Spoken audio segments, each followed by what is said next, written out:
Nos toca continuar con el profesor Juan Carlos Riofrío Martínez Villalba.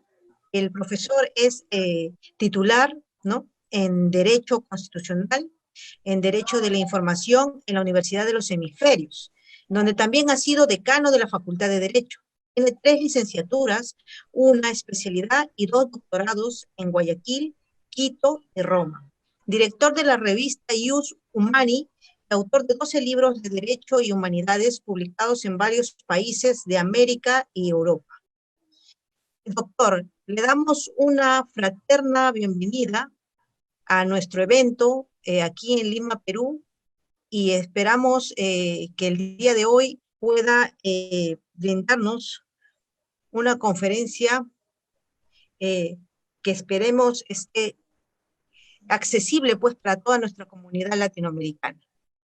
Bienvenido, profesor. Bueno, muchísimas gracias por la bienvenida ahí. Un gusto, bueno, al menos ver los nombres de todos ustedes. No alcanzo a ver más que un rostro por ahí. Y nada, un placer poder estar con ustedes. Yo estoy viviendo ahora en Atlanta. La fotografía que ven atrás es de Atlanta, efectivamente, donde estoy. Un poco recluido también, como en todo lugar. Y nada, para mí es un honor poder hablar con ustedes sobre este tema apasionante del estado de excepción. En especial, quería proponer una tesis, la tesis del estado de extremísima excepción, se podría llamar, ¿no? ¿Por qué? Porque muchas veces en varias constituciones del mundo hay demasiadas ataduras que se entienden históricamente, pero que hacen que haya demasiada limitación para crisis como las que estamos viviendo. Entonces, aparte del estado de excepción reconocido en la Constitución, probablemente habría otro estado de extremísima excepción, tácitamente reconocido, por los principios de proporcionalidad, necesidad, autoconservación, entre otros. Esa es la tesis que pienso proponer esta noche. Entonces, comenzamos con un poco de historia para que se entienda más o menos cómo ha evolucionado la figura del estado de excepción y por qué hemos llegado a lo que tenemos en ciertas constituciones. Me parece que la más crítica es la del Ecuador, pero también hay otras que son interesantes de analizar. Entonces, conocemos todos que el tema del estado de excepción, de ese conjunto de poderes extraordinarios que se dan a una persona, al mandatario, al ejecutivo, es bien antigua la figura, ¿no? Nace cuando Roma deja de ser monarquía. Antes, como monarquía, pues no tenía sentido, ya había una persona con todos los poderes, ¿no? El año 509 deja de ser monarquía y comienza a ser la república. Comienzan a regularla y a gobernarla unos cónsules, después magistrados, todos en conjunto. Y claro, en momentos determinados Roma se ve enfrentada con guerras grandes de los sabinos, de la Liga Latina, por ejemplo, y que le hacían mucho peso y tenían una necesidad fuerte de contar medios grandes, potentes para defenderse. Entonces nombran al dictador, al pretor maximus, el dictador, el que da las órdenes, significa, ¿no? Dictum, dicta, el que dicta, el que da las órdenes. Y tiene todos los poderes para hacer frente a esa calamidad. Ahora bien, en la Roma antigua ya también hubo algunas limitantes que se pusieron, por ejemplo, que al final de la emergencia militar la persona caía en sus funciones, el dictador dejaba de gobernar. Bien, esto es interesante. Después se pusieron algunas otras limitantes, bien, y pasó la República, llegó Julio César, bueno, efectivamente, ya en el imperio no tenía sentido, porque ya había una sola persona con todos los poderes. Entonces, no, pasó un poco más desapercibido la figura y fue rescatada nuevamente con el advenimiento del movimiento constitucional. de los siglos XVII, XVIII, sobre todo con fuerza, ya, y bueno, los últimos siglos, ¿no? Es bien interesante, porque en estos primeros siglos del constitucionalismo, pues también vemos que hay muchas guerras, y que el estado de sitio, el estado de excepción, el estado de calamidad, tiene muchos nombres esta figura, se impone cuando hay verdaderas emergencias. También es verdad que los caudillos de la primera época del movimiento constitucional tenían sobre sí muchos más poderes y quizás no necesitaban la figura. Pero poco a poco la figura va utilizándose ya no solo para grandes calamidades, sino para juegos políticos. Y de hecho, entra el siglo XX y tenemos ya algunos casos que se ven muy claros, como la figura que estaba pensada para hacer frente a grandes males comienza a utilizarse mal. El ejemplo más claro es el de Hitler, ¿no? El de Hitler con el incendio del 28 de febrero de 1933, donde hay unas protestas y le pide al presidente de Alemania, Paul von Hindenburg, que expida el estado de emergencia para Alemania con una serie de restricción de derechos muy grandes. ¿Y qué es lo que utiliza? ¿Qué es lo que hace? Pues utiliza después Hitler justamente ese estado de emergencia para imponer el partido nazi, para arrestar a los opositores al régimen, después para prohibir las publicaciones contrarias al nazismo, ¿no? Ya se ve que es un uso deslegitimado del estado de excepción, un uso político que comienza a dársele. Bien, en todo caso, después de la Segunda Guerra Mundial, comienza poco a poco a haber un poco más paz, ¿no? Menos guerras en todo el mundo. Esto es muy llamativo. Hoy por hoy estamos en una época donde hay muy pocas guerras. Ya todo el derecho de guerra ha cambiado totalmente. Antes estaban establecidas, como saben ustedes, las normas de cómo declarar la guerra, qué debe de hacerse, cómo se hacen los pactos de guerra, qué hacen los perdedores, etcétera. Hoy por hoy ha cambiado muchísimo todo eso, también porque se ve como una cosa mala, una cosa que ha evolucionado para bien, me parece. Y claro, habiendo menos guerras, pues también el estado de emergencia pierde un poco sentido y, pierde sentido para lo que se está utilizando, que ya es más para el juego político. Por ejemplo, en Colombia hay un estudio muy bueno de Catalina Arango, donde menciona a los últimos presidentes cuántas leyes han aprobado con estado de emergencia, y son muchísimas, ¿no? Hay alguno que no ha aprobado, un par me parece, leyes acudiendo a esta figura porque tenían mayoría en el Congreso. Lo mismo ha sucedido en el Ecuador, ¿no? Cuando hay mayoría en el Congreso, pues no hace falta recurrir a estas figuras. Cuando se ha habido, pues efectivamente se han aprobado muchas leyes. Es tiempo de Orfeores Cordero, llegaba Navidad y había el paquete de leyes, ¿no? Que venían y quizás con un estado de emergencia y ya era muy fácil aprobar todo, ¿no? El juego político que se le ha dado al estado de emergencia en nuestros países es muy grande, sobre todo en las últimas décadas. Por eso se entiende cómo ha evolucionado la normativa. Entonces quería ponerles algunas normas para que vean lo que les estoy diciendo. Lo primero es los pactos de derechos humanos. Aquellos pactos que se firmaron en la posguerra. Bueno, después obviamente de la Declaración Universal, pues tenemos el Convenio Europeo de Derechos Humanos, 1950. Entonces, aquí, fíjense ustedes la técnica que utilizan, ¿no?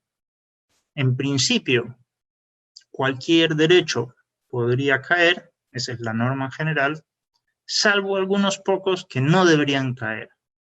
Esa es la excepción. Entonces, el Convenio Europeo de Derechos Humanos dice en el artículo 15 que el estado de excepción no autoriza para suspender una lista de derechos, ¿no? Y ahí dice efectivamente cuáles relacionadas con la guerra, las muertes y todo esto. Algo semejante sucede con el Pacto Internacional de Derechos Civiles y Políticos, que se firma 16 años después, ¿no? Dice efectivamente, todos los derechos podrían caer salvo estos, los que están en los artículos 6, 7, 8, etcétera, la vida, la no tortura y otras cosas más, cosas que se ven básicas. Una vez más, fíjense ustedes, la norma general es todo derecho puede caer salvo esta lista que nosotros hacemos. También en la Convención Americana de Derechos Humanos, que nos rige, me parece que a todos los que estamos presentes, dice algo parecido, ¿no? El artículo 27, un poco más tardía, es un poco más amplia, explica más cosas y dice, la disposición precedente no autoriza la suspensión de los derechos determinados en los siguientes artículos. Y de nuevo, viene la lista de artículos. El reconocimiento de la personalidad jurídica, esto se añade en esta declaración, el derecho a la vida, el derecho a la integridad personal, la no tortura, ¿no? La no esclavitud, y bien, otra serie que lo pueden leer en la pantalla, ¿no? Hasta los derechos políticos, ¿no? Fíjense cómo inclusive aquí ya comienzan a protegerse más derechos, cada vez la protección es mayor de los derechos fundamentales dentro del estado de excepción. Bien, estos son los pactos de posguerra, de la más o menos inmediata posguerra de las 2 siguientes décadas. Pasa algo contrario ya en las últimas normas, sobre todo constitucionales. La más llamativa, a mi modo de entender, es la Constitución del Ecuador. Entonces, fíjense ustedes, ya la norma es justamente la inversa. Dice, durante el estado de excepción, la presidenta o presidente de la República únicamente podrá suspender o limitar, y entonces viene la lista de derechos que únicamente puede suspender. La norma general ya pasa a ser, no se suspende ningún derecho, y la excepción salvo estos. No sé si se dan cuenta que hay un cambio absolutamente radical en la historia. Y esto ya veremos que sucede en otras constituciones de otros países, ¿no?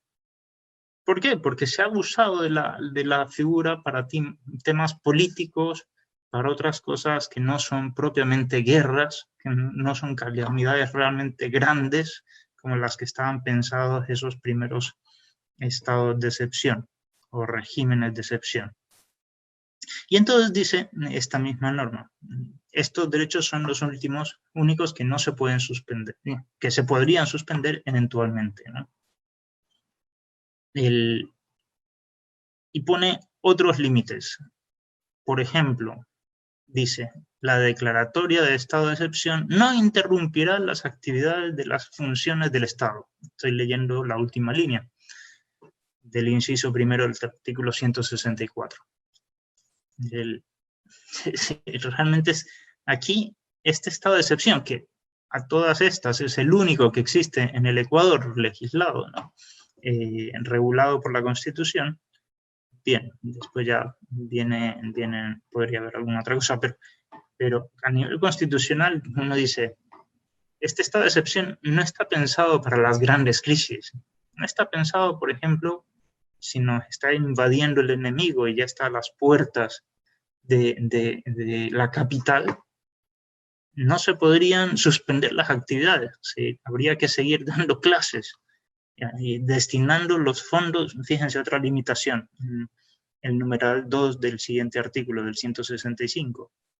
No se podrían utilizar los fondos públicos destinados a la salud y educación para otras cosas.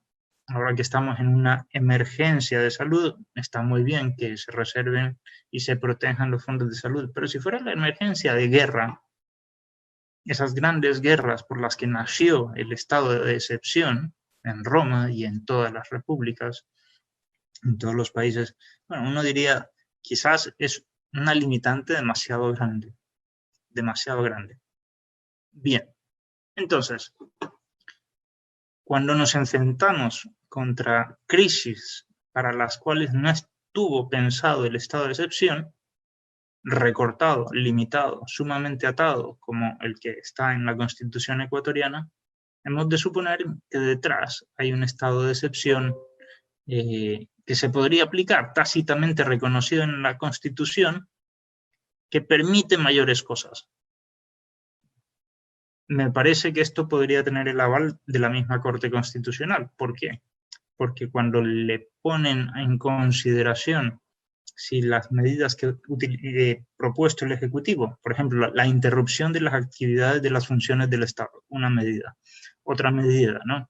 El cambio de los contratos de trabajo, porque ya se puede trabajar en casa, ¿no? Esto es un cambio que atenta contra una garantía constitucional, la irrenunciabilidad de los derechos del trabajador, la intangibilidad de sus derechos, que está además muy fuertemente interpretada en la jurisprudencia del país.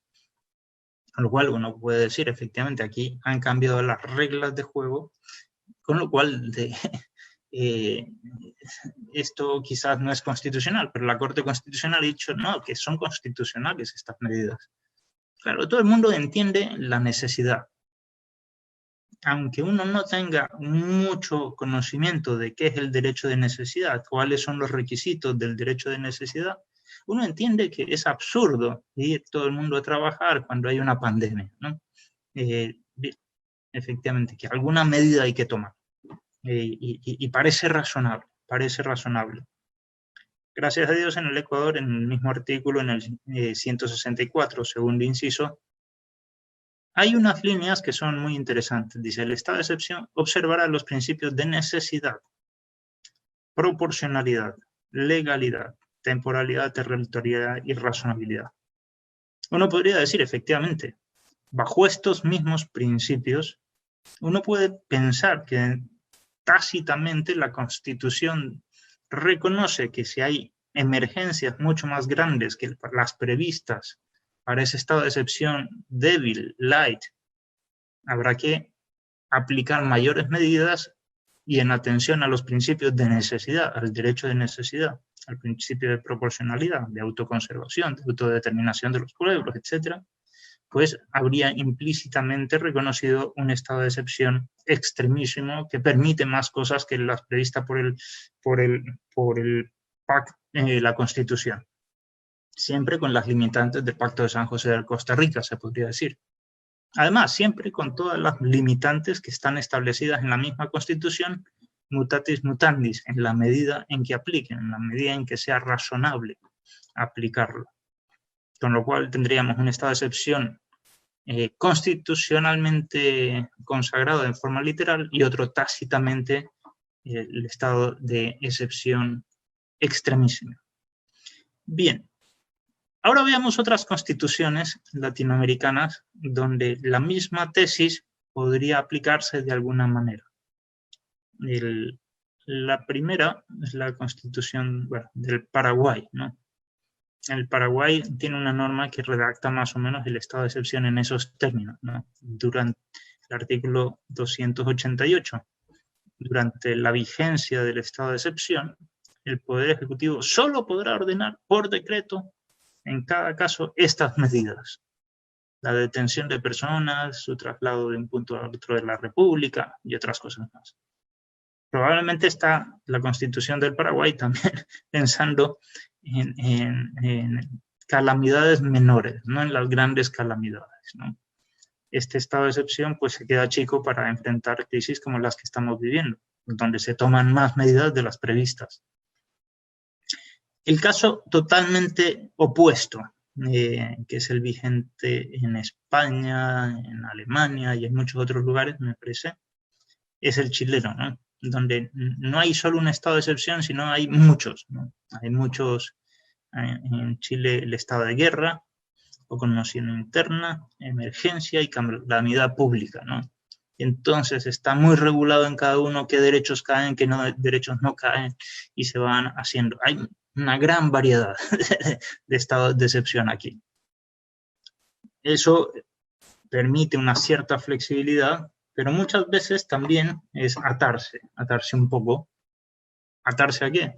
Bueno, digo, si este derecho en este tipo de estado pues no se puede suspender o limitar o cambiar, yo lo sé, por ejemplo, el de los trabajadores para trabajar desde la casa no está previsto en ningún lugar, ¿no?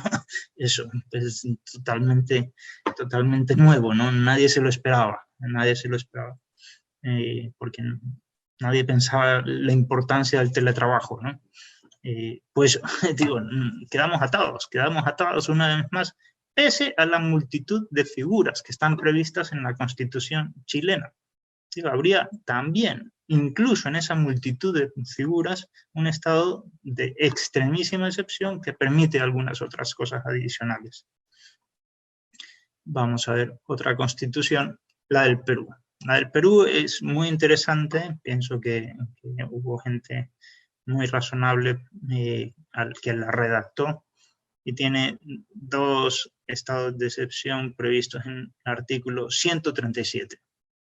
Un estado de emergencia y un estado de sitio, previsto para invasiones, guerras civiles, bien, o peligros inminentes, efectivamente.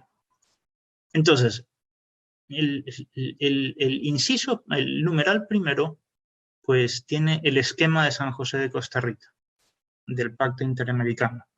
Es decir, pueden restringirse o suspenderse, perdón, el esquema contrario, ¿no? Solo pueden restringirse o suspenderse estos derechos. El resto, pues, no se puede restringir en el estado de emergencia. Y en cambio, en el estado de sitio, parece que más bien la redacción es la contraria, ¿no? Dice, bueno, se pueden restringir los que diga el decreto, ¿no? Debe decirse qué derechos pueden suspenderse. Bien, o cual no se restringe o suspende. Inciso segundo, estoy leyendo, ¿no? Bien, tiene como los 2 esquemas. Una vez más, uno podría decir, aquí siempre es preferible aplicar la figura menos onerosa para el público, menos costosa, menos invasiva de derechos, con lo cual sería el estado de emergencia. Pero podría ser que en algún caso se quede chico, que no esté previsto, bueno, entonces habría que en el fondo aplicar el principio de proporcionalidad, el principio de necesidad, el derecho de necesidad. Si hay realmente necesidades muy grandes, pues los encorsetamientos, todas las limitaciones que se han puesto para solucionar para problemas chicos, pues no nos sirven, ¿no? Tenemos que pasarnos y un poco, y aquí sería probablemente bueno establecer un estado de emergencia que limite menos derechos, quizás haciendo alguna excepción, más que directamente declarar un estado de sitio que puede ser un poco más invasivo de los derechos. Bien, en el fondo el criterio es la proporcionalidad, la razonabilidad de las medidas, ¿no? La Constitución colombiana pues puede ser un punto medio, dice, no podrán suspenderse los derechos ni las libertades fundamentales. Ya, ninguno, aquí ya una línea tajante, ¿no? Bien, pero después parece abrir un poco la mano, ¿no? En todos los casos se respetarán las reglas del derecho internacional humanitario, diciendo, bueno, esos pactos que antes hemos leído, pues tenemos que respetarlos. Y después dice, las medidas que se adopten deberán ser proporcionales a la gravedad de los hechos. Con lo cual, alguna suspensión o restricción podría haber, ¿no? También esto puede tener muchas lecturas, ¿no? También desde una postura no conflictivista de derechos, pues uno diría, pues sí que se limitan los derechos, pero no se suspenden, ¿no? Simplemente están más limitados en tiempos de excepción.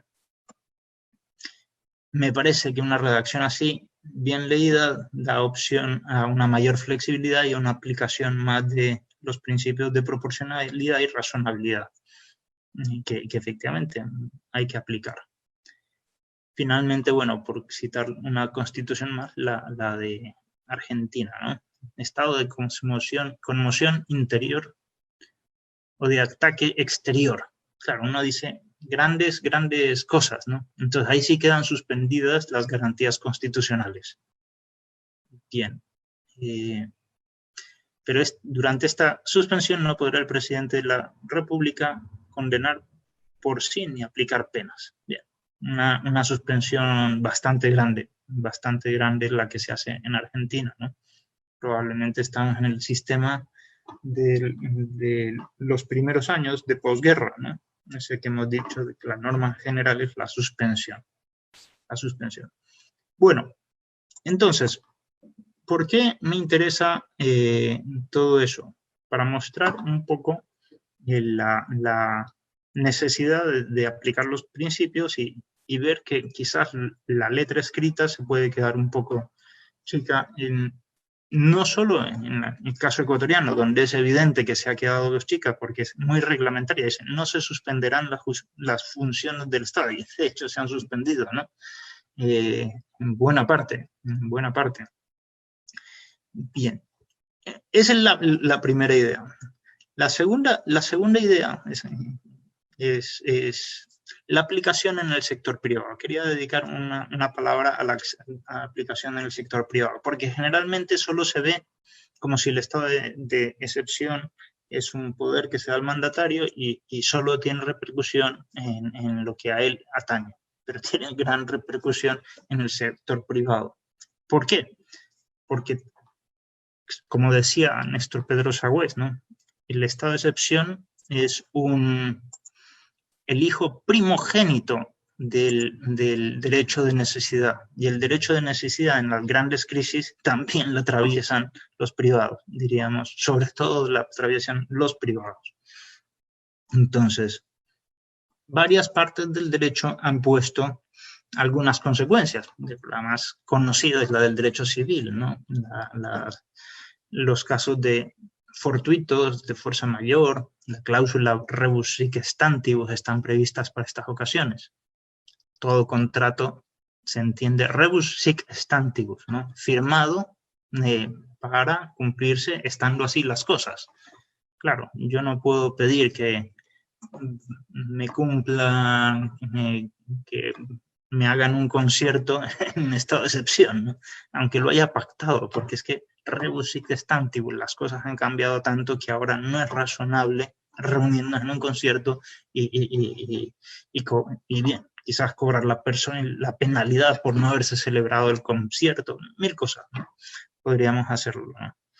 Bien, entonces, el segundo, el derecho administrativo también tiene varias cláusulas que ha puesto, ¿no? La rebus sic stantibus también está en el derecho internacional. El hecho del príncipe, por ejemplo, ¿no? Si el príncipe cambia todas las reglas del juego, pues nosotros también hemos de cambiar nuestras reglas, ¿no? Acomodarnos a lo que quiere el mandatario. Y el estado de excepción, efectivamente, el estado de excepción tiene muchos efectos en las relaciones jurídicas privadas, en el derecho societario, en el derecho de competencia. Por ejemplo, si se pone el Estado a sus empresas un régimen demasiado benévolo, los privados no van a poder competir. Y según las leyes de competencia vigentes en nuestros países, bueno, hay el derecho al trato igual. Es decir, si usted se pone subsidios para esto, también tiene que dármelos a mí, para yo poder competir en igualdad de condiciones con usted. Con lo cual, el estado de excepción efectivamente incide en el sector privado.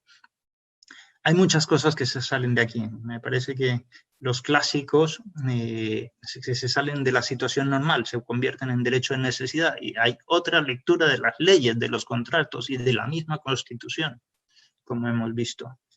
Pues, entonces, una forma de resolverlo, la que lo tenían los clásicos, es la piqueya. Hoy muy poco estudiada, simplemente yo estoy publicando un escrito sobre este tema, ahí desarrollo más cómo funciona la piqueya. Por último, quería hablar un tema muy, muy concreto de la responsabilidad. La responsabilidad en los casos de estado de excepción, en los casos de incertidumbre, ¿no? ¿Por qué?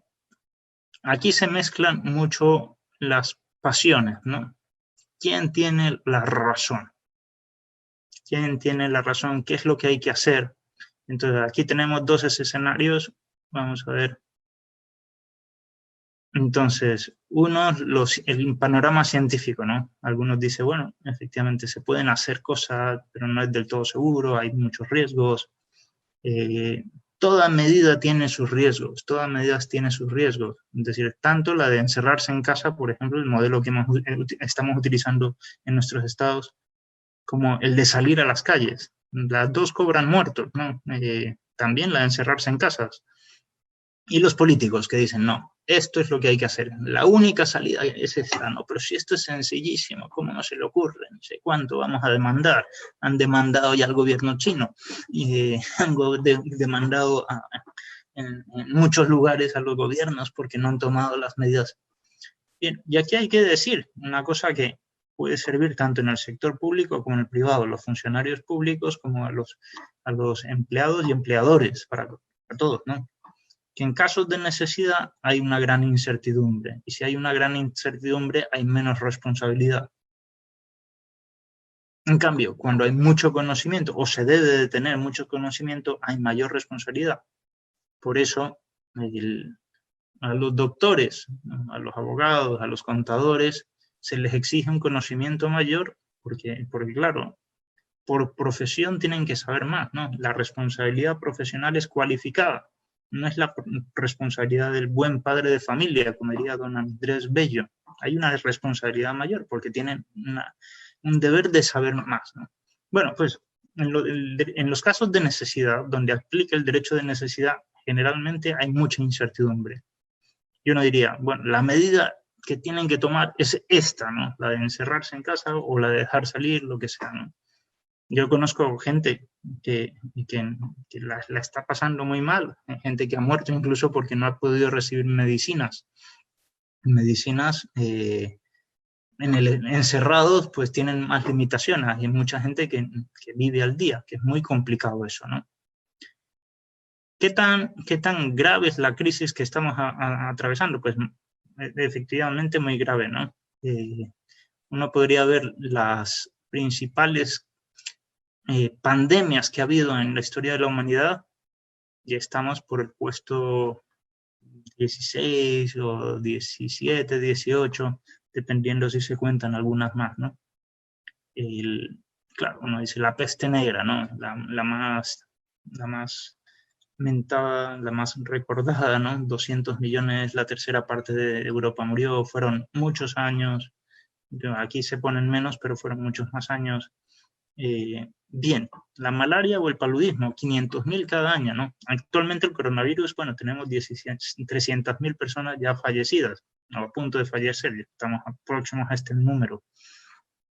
Pero claro, si uno lee esto, tomando en cuenta la población mundial que había en cada época, que era muchísimo menos en el siglo XIV que hoy en día, pues uno se da cuenta que realmente el coronavirus pues no tiene la significación que han tenido al menos las pandemias que vemos en el monitor, ¿no?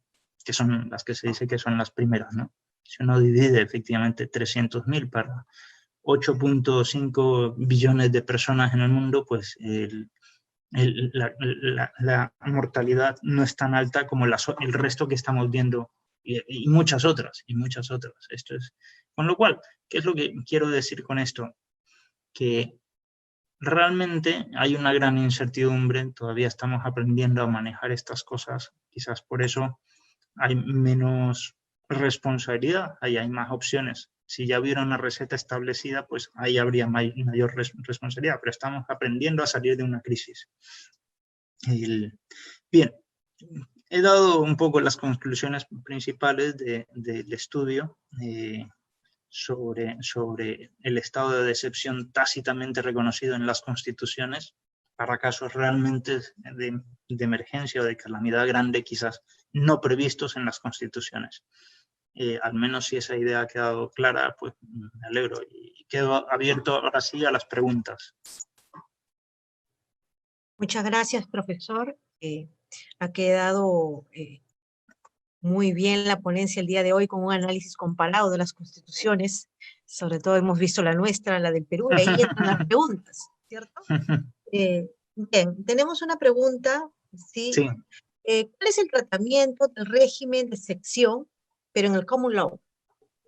en el common law, pues en el common law, digo, hay cientos de países, ¿no? Bueno, muchísimos países, ¿no? Entonces, es difícil saber en cada país.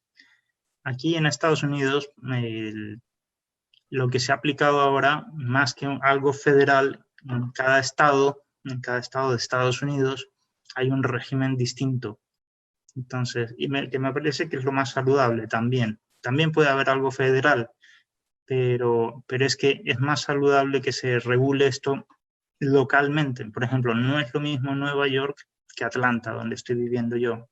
Nueva York, las medidas tienen que ser muchísimo más altas, ¿no? Muchísimo más altas, ¿no? Pero más o menos también es esto, ¿no? El estado de excepción da unos poderes especiales a cada uno, al mandatario.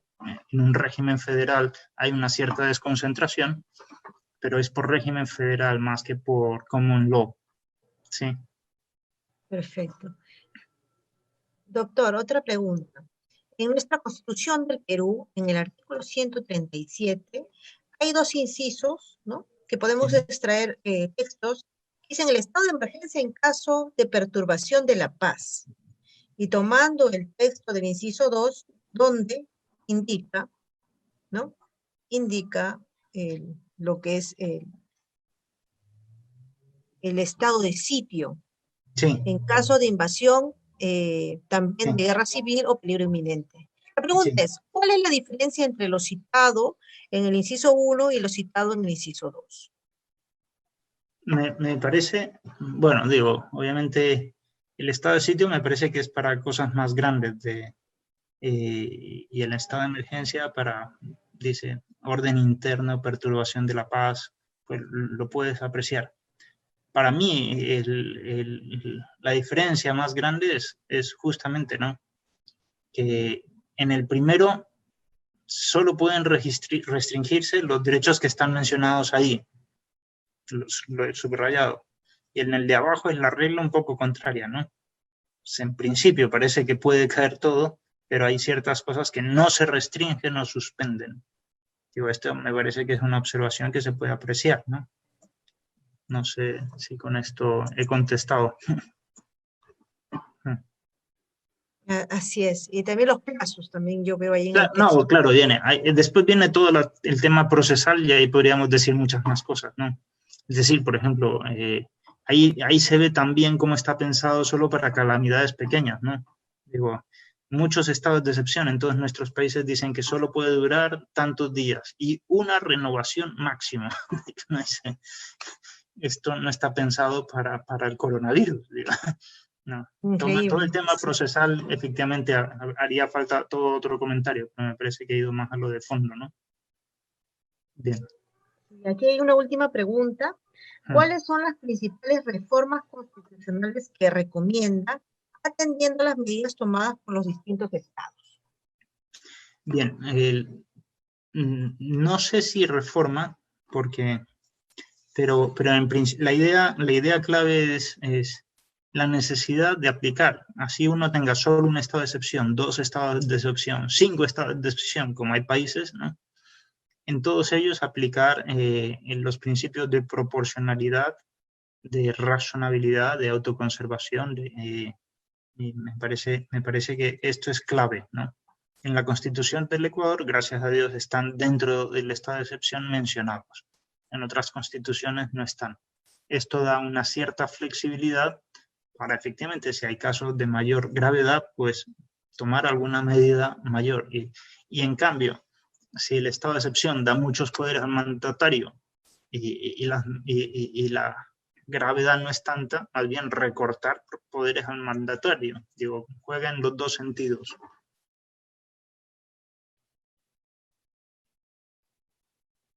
Muy bien, esa es mi contestación. No sé si hay alguna otra pregunta o si quedó claro.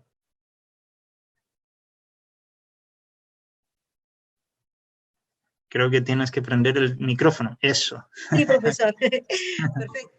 Muy satisfecho y agradecemos Perdona. la estancia. Quedamos atentos para reanudar nuestra jornada académica el día de mañana. Y bienvenido, profesor, a Lima, y esperamos prontamente tenerlo en una siguiente actividad internacional y quizás también tenerlo aquí en Perú, ¿cierto? Sí, he estado una vez, me ha encantado el Perú, efectivamente, y ojalá pueda estar pronto por ahí. ¿Sí? Perfecto. A todos los alumnos agradecemos bastante el día de hoy que hayan cumplido con el primer día del Congreso Internacional y quedemos atentos mañana para reanudar las actividades académicas. Muy buenas noches. Muy bien. Gracias.